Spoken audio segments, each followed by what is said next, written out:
Good evening to everybody, and welcome to our study in the Gospel of Mark. We are going to be continuing in chapter 6 in just a few minutes, but I'll let people kind of file in the room and then we'll get started. So if you want to be turning your Bibles to Mark chapter 6.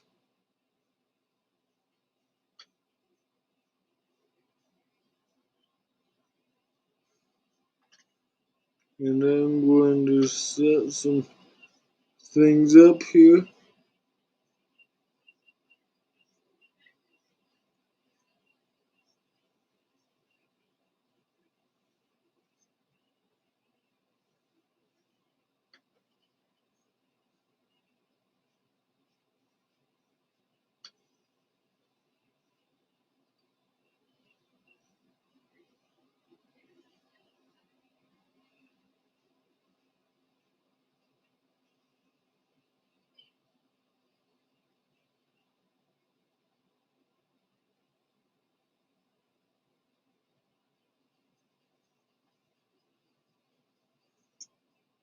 Okay, I got my people tagged. So let's go ahead and sing a song to get people to file in here. And then we will go ahead and get into our study.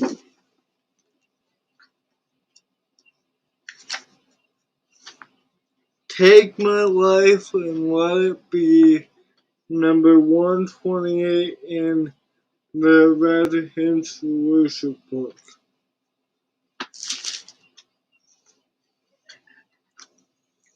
Take my life and let it be consecrated, Lord, to Thee. Take my hands and let them move at the impulse of Thy love. Take my will and make it Thine. It shall be no longer mine. Take my heart, it is Thy own. It shall be Thy royal throne. Take my love, my Lord, I pour at Thy feet in treasure store. Take myself, and I will be ever only all for Thee. Okay, so like I said, we've been going through the book of Mark, and we've come to chapter 6. In chapter 6, I've labeled outside events and Jesus. It's not particularly centered around Jesus, but it has some of his teachings. So in the spirit of review, if you remember, last week we really zoomed in on, and it wasn't a very long study last week, we zoomed in on Jesus healing a sick woman on the way to healing Jairus' daughter, a sick woman who was sick for 12 years or bleeding for 12 years, and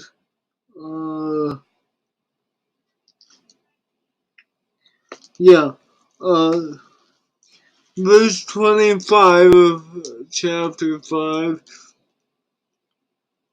Now a certain woman had a flow of blood for 12 years. And so when she sees Jesus, she's been to these doctors, but she sees Jesus and she just knows something's different. He can surely help her. And so he reaches out and touched Jesus' garment and was healed of her blood flow that was ailing her for 12 years. All that searching came to an end and she was healed.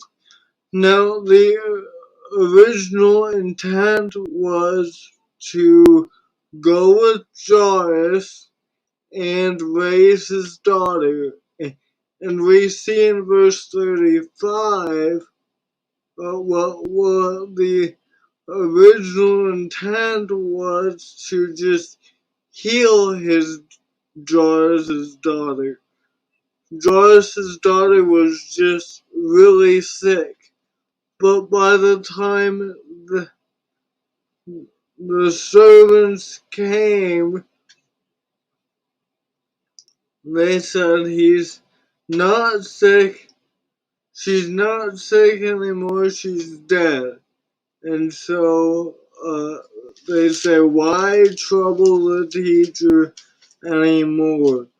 But Jesus goes on and says, to those in the courtyard, she's not dead, she's sleeping. Of course, they mock him, and he says to her, Tabitha Kumi, little girl, rise, and takes her by the hand, and she arises.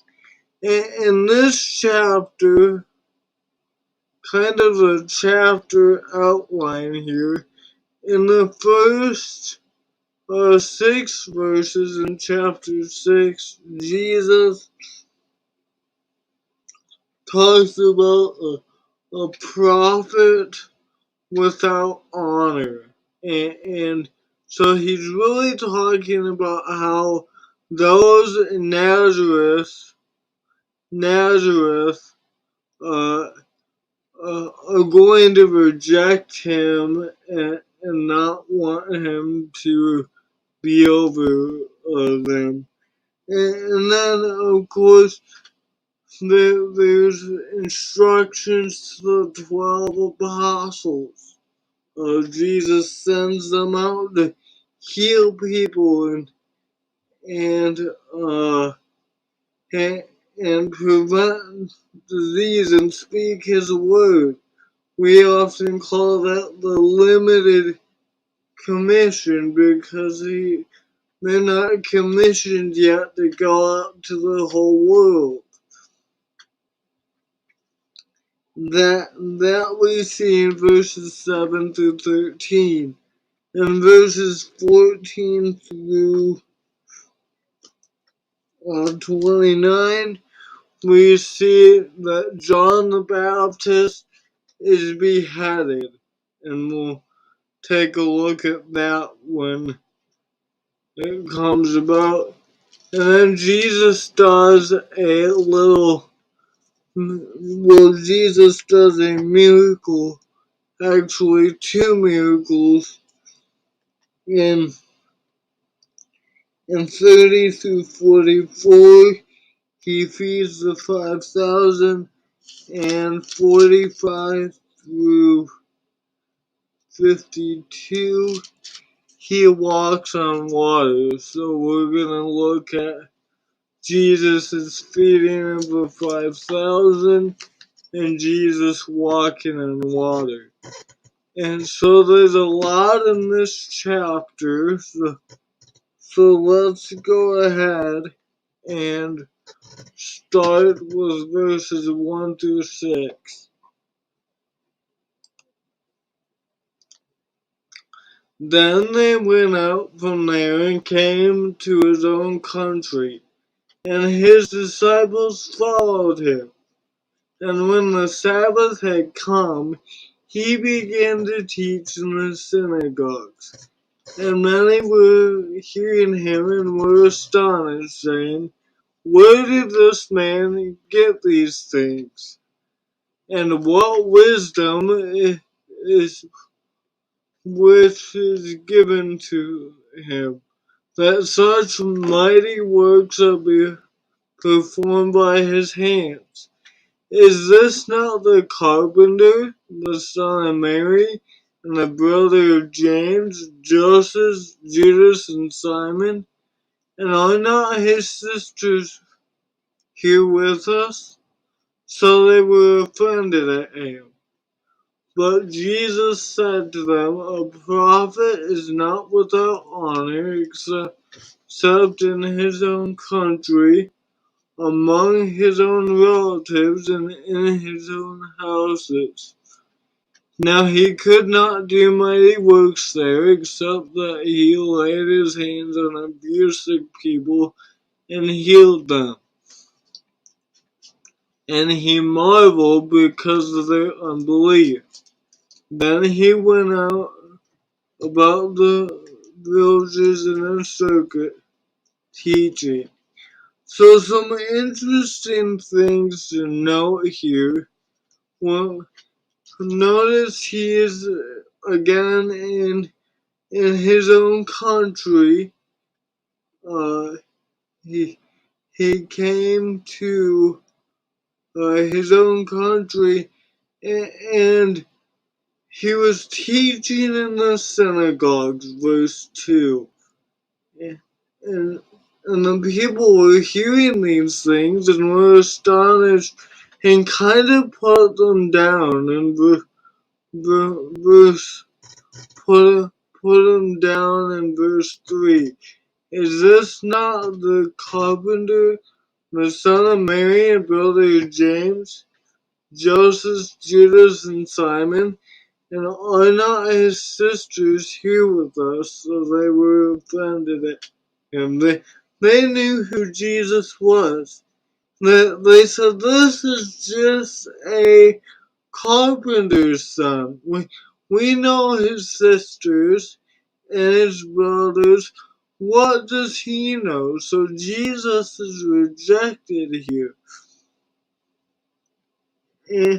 And it's interesting, Jesus said to them, "A prophet is not without honor except with his own country, among his own relatives, and in his own house." Isn't that true though? Sometimes we're least effective among those who know us. They can't seem to get past who we are, what our job is, what our economic status is, so they reject him. And that's what they're doing to Jesus. They're looking at who Jesus' family is, who who his relatives are, the job that he might have had under his dad, Joseph. He's just a carpenter. And so, like they downplay us because of our background, they downplay us, they downplay Jesus because of his background, and ultimately, they're trying to downplay the message. If we can just discredit Jesus and make him look like a fool, and that he is not knowing what he's talking about, if we can just do that, we can downplay his message. And so, as a result of that, he could not do mighty works there. Except he laid his hands on a few sick people and healed them. I just marvel at James Mark's language here. He could not do mighty works there, but he, healed a few people off to the side. That's still amazing. Why couldn't Jesus do mighty works there? Well, they're just going to get madder and madder and angrier, and he's starting to do these awesome signs, and eventually they're gonna want to kill him. And eventually he's gonna go to the cross, but that's it's not his time to go to the cross yet. And so he marveled because of their unbelief. I would marvel too. Home is the safe place. But Jesus' home wasn't a safe place. It was, in fact, the way that Mark puts it, it seems as though it's the place where Jesus gets the most opposition to his message. So he just marveled, and then, but that didn't stop him. He went around healing people. It's like he went about in the villages in a circuit teaching. And that's a lesson for us. Sometimes we get discouraged because somebody's rejected us or downplayed us like they did here with Jesus, and then we just give up. But Jesus just moves on and went about teaching in the circuit. There's more work to be done. He didn't come here to be liked. He came to seek and save the lost. He had a mission, and he was going to fulfill that mission, whether people liked him or whether they didn't. So he continued teaching, and then in the next section, he uh, he equips his disciples there. Uh, for those listening, is there any questions or comments before we move on to 7 through 13 here?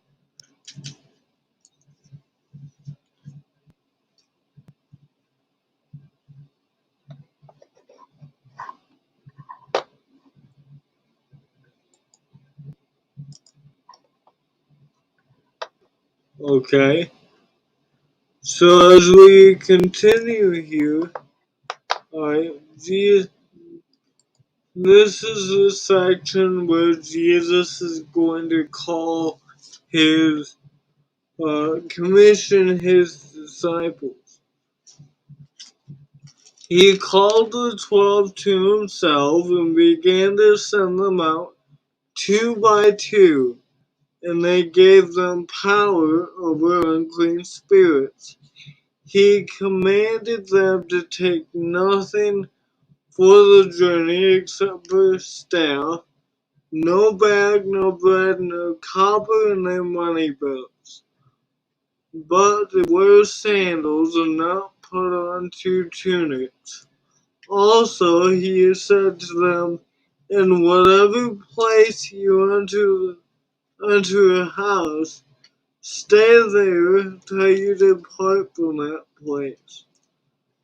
And whoever will not receive you nor hear you when you depart from there, shake off the dust under your feet as a testimony against them. Surely I say to you, it would be more tolerable for Sodom and Gomorrah in the day of judgment than for that city. So they went out and preached that people should repent. And they cast out many demons and anointed with oil many who were sick and healed them. There's a few things to notice here. Jesus then calls the 12 and he gives them the commission and sends them out 2 by 2.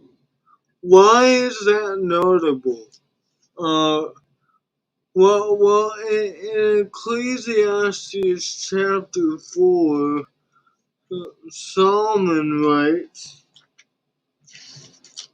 Ecclesiastes chapter 4 and verse 9, 2 are better than 1, because they have a good reward for their labor.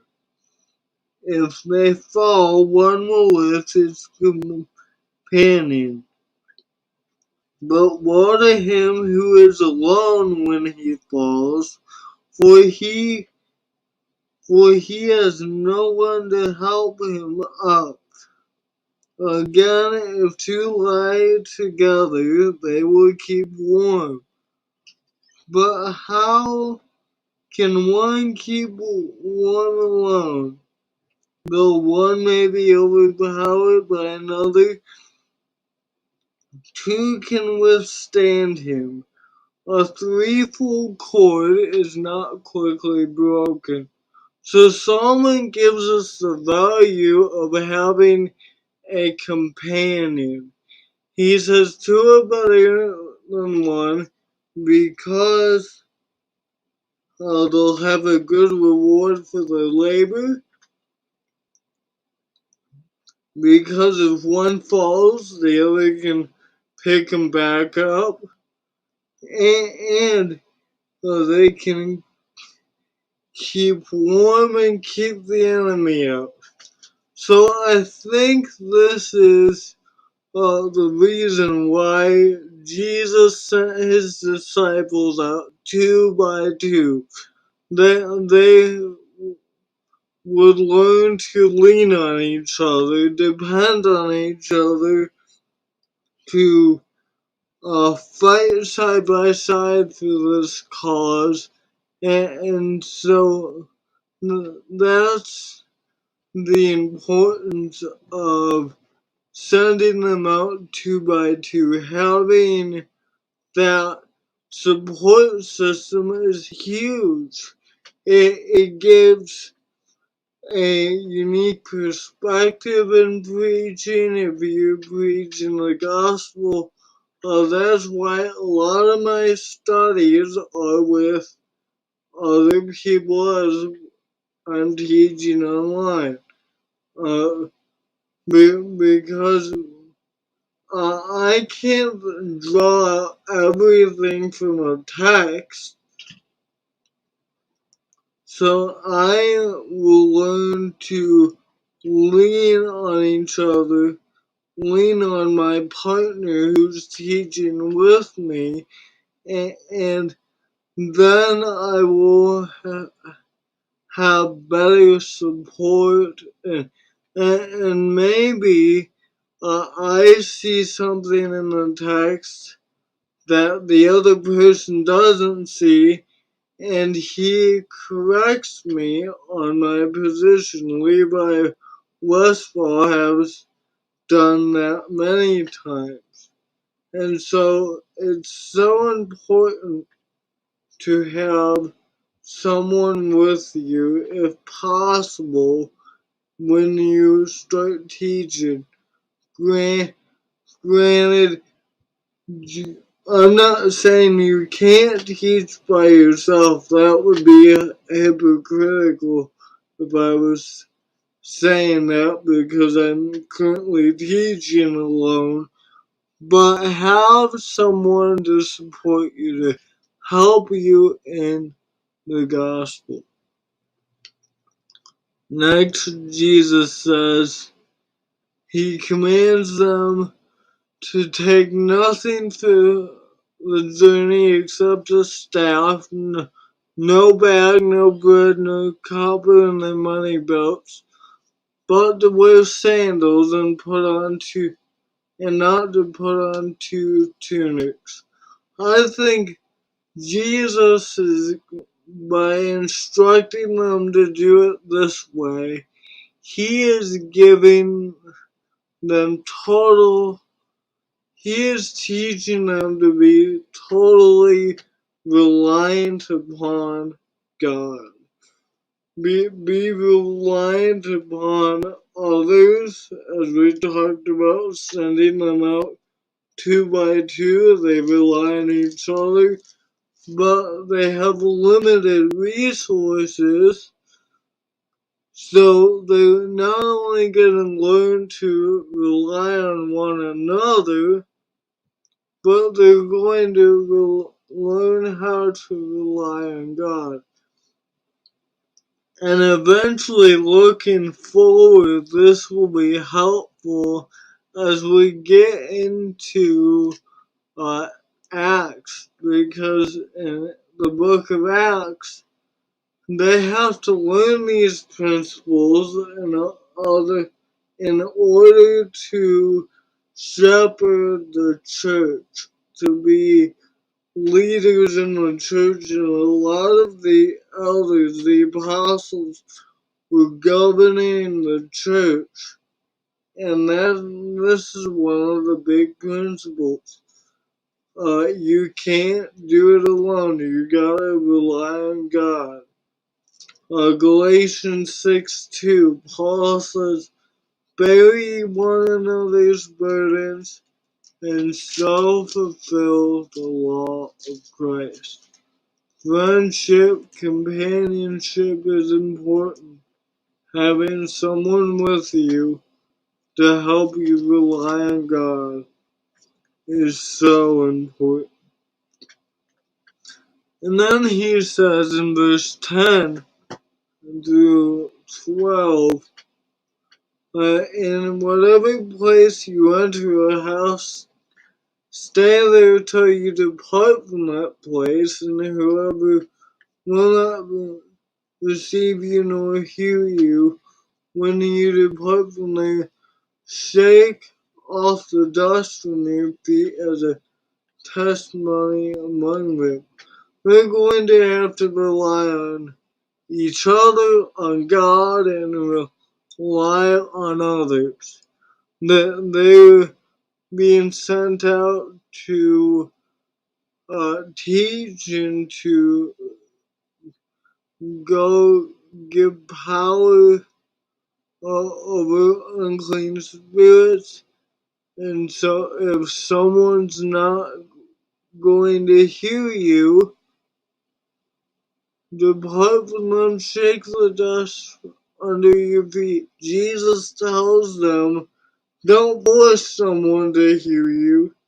If they invite you in, stay there, great, depart in peace. If not, then you are to not push, not be pushy, but just depart in peace. And I think we have a hard time dealing with rejection. Jesus dealt with rejection in the first 6 verses, and now he tells the disciples, the 12, here's how you deal with rejection. You're going to have to shake the dust off your feet. Let me tell you something, brothers and sisters. When somebody rejects the gospel message, they're not rejecting me. They're not even rejecting you. They're rejecting God and His message. Apostles are just sent out once. Jesus sent them out to teach His message. If someone rejects that they're not rejecting you, they're rejecting the message.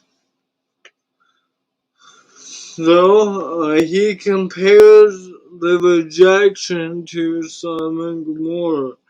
I mean, that's a big comparison because Sodom and Gomorrah was a godless city.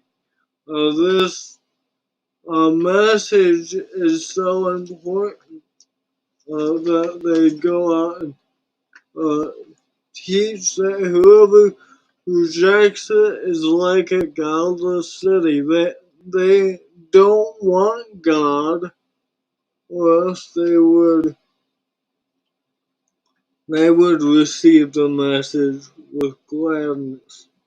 And we have two instances in Acts. In Acts chapter 2, Peter preaches a sermon, and 3,000 were baptized. The disciple Stephen preaches a sermon in Acts 7 that they agree right till the end where he says, "You killed Jesus and you need to repent of that." And they gnashed their teeth at him, they charged at him, they stopped their ears, they didn't want to hear anymore, and they stoned him and killed him. Pretty much the exact same message, two different responses. That's what Jesus is talking about here. So they went and preached that people should repent, and they cast out demons and anointed with oil many who were sick and healed them. They obeyed their master. They went everywhere uh, preaching. Okay, that takes us through chapter 6 and verse 13. Do y'all have any questions or comments through those verses in Mark 6?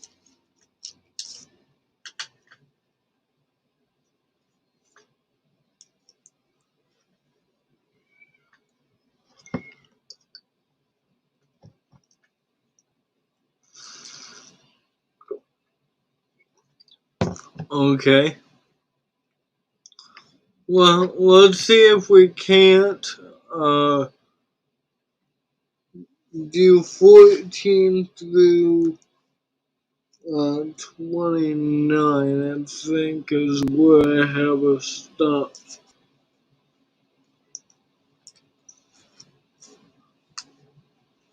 Verse 14. Now King Herod heard of him, for his name had become well known, and he said, John the Baptist is risen from the dead, and therefore these powers are at work in him. Others said, It is Elijah. And others said, It is the prophet, or like one of the prophets. But Herod heard, he said, It is John whom I beheaded. He has been raised from the dead. For Herod himself had sent and laid hold of John, and bound him in prison for the sake of the Herodians, his brother Philip's wife. For he married her because John said to Herod, It is not lawful for you to have your brother's wife. Therefore Herodias held it against him and wanted to kill him, but she could not. For Herod feared John, knowing that he was a just and holy man, and he protected him. And when he heard him, he did many things and heard him gladly. Then an opportune day came when Herod on his birthday gave a feast for his nobles, the high officials, and the chief men of Galilee. And when Herodias' daughter herself came in and danced and pleased Herod and those who sat with him, the king said to the girl, "Ask me whatever you want, and I will give it to you." She also swore to her, he also swore to her, "Ask me whatever you ask me, I will give you up to have my kingdom." So he went out and said to her mother, "What shall I ask?" And she said, "The head of John the Baptist." Immediately she came in with haste to the king and asked, saying, I want you to give me at once the head of John the Baptist on a platter." And the king was exceedingly sorry, yet because of the oaths and because of those who sat with him, he did not want to refuse her. Immediately the king sent an executioner and commanded his head to be brought. And he went out and beheaded him in prison, brought his head on a platter and gave it to the girl. And the girl gave it to her mother. When his disciples heard it, they came and took away his corpse and laid it in a tomb. So first off, this is the account of John the Baptist. Now Mark gives it like it's past tense. It's already happened, and so when Herod hears of Jesus, he has a he has a guilty conscience for killing John the Baptist, while others were saying it is Elijah, it is another prophet. Herod must have had a guilty conscience because he says in verse 16, "This is John whom I beheaded. He is raised from the dead." And so, hearing of Jesus,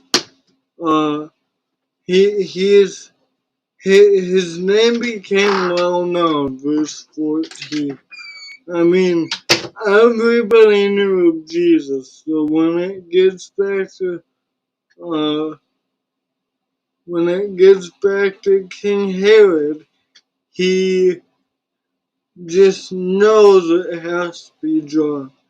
And so now we kind of get a flashback in verses 17 through 28 of the occasion where Herod lay hold of John and bound him in prison because of Philip's bold preaching against Herod's unlawful marriage. And so, because Herod wanted to marry his brother's wife. And so, verse 18, because John had said to Herod, "It is not lawful for you to have your brother's wife." Therefore, Herodias held it against him and wanted to kill him, but she could not. And as convenient as this is, the opportunity came. Herod wanted to protect John because Even though he did not agree with John's standards, he perceived him to be a holy man, and so he protected him. So on his birthday, when Herod, uh, when Herod saw the girls dancing, he probably was drunk because he says, "Ask whatever you want, and I will give it to you, up to half my kingdom." Now stop and think about that. That's verse 22. Ask whatever you want, and I will give it to you.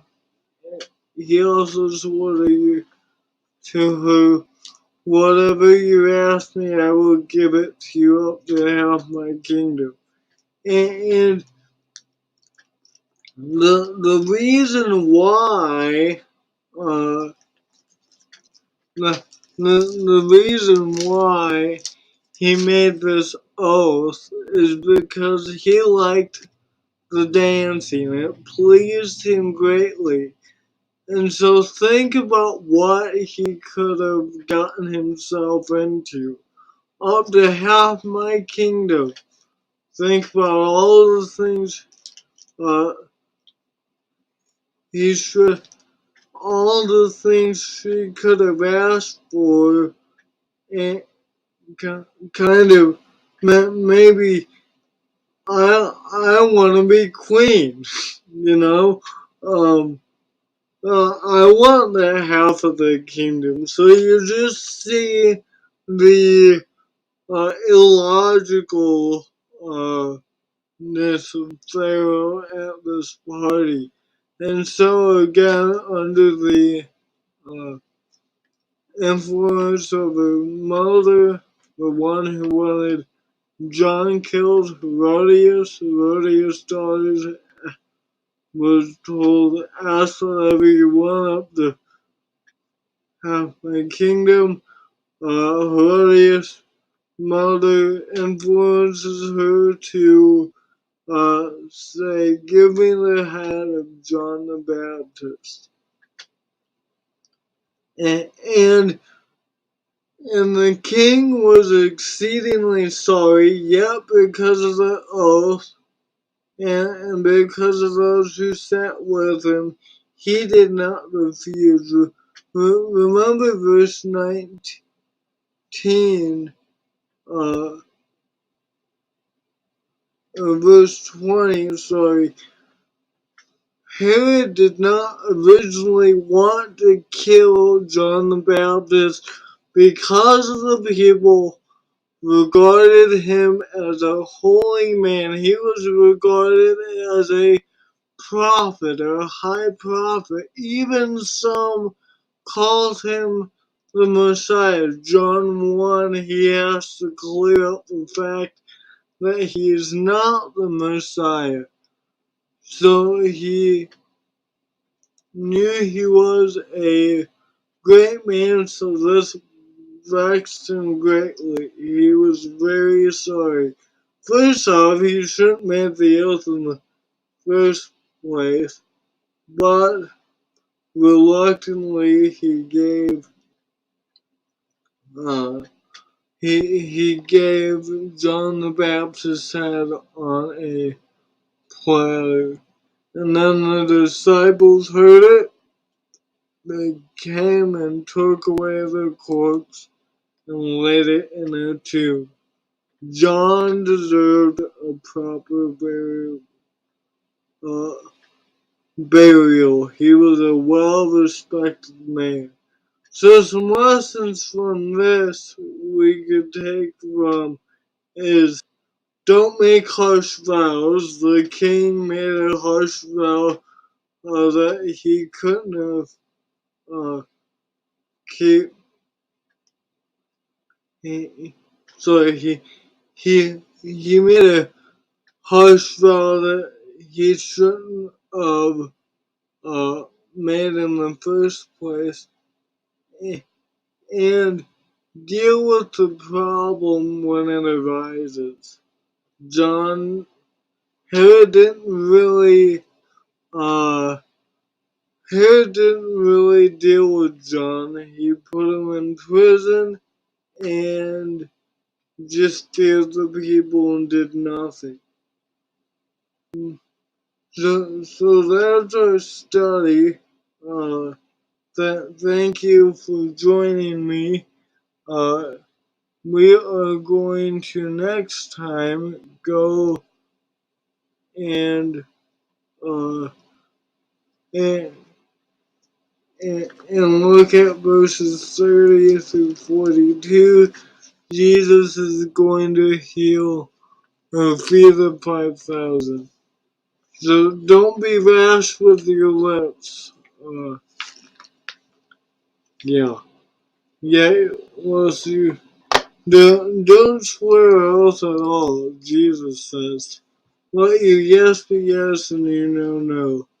Thank you for joining me. We'll pick it up in Mark chapter 6 and verse 30. Y'all have a great day now. God bless.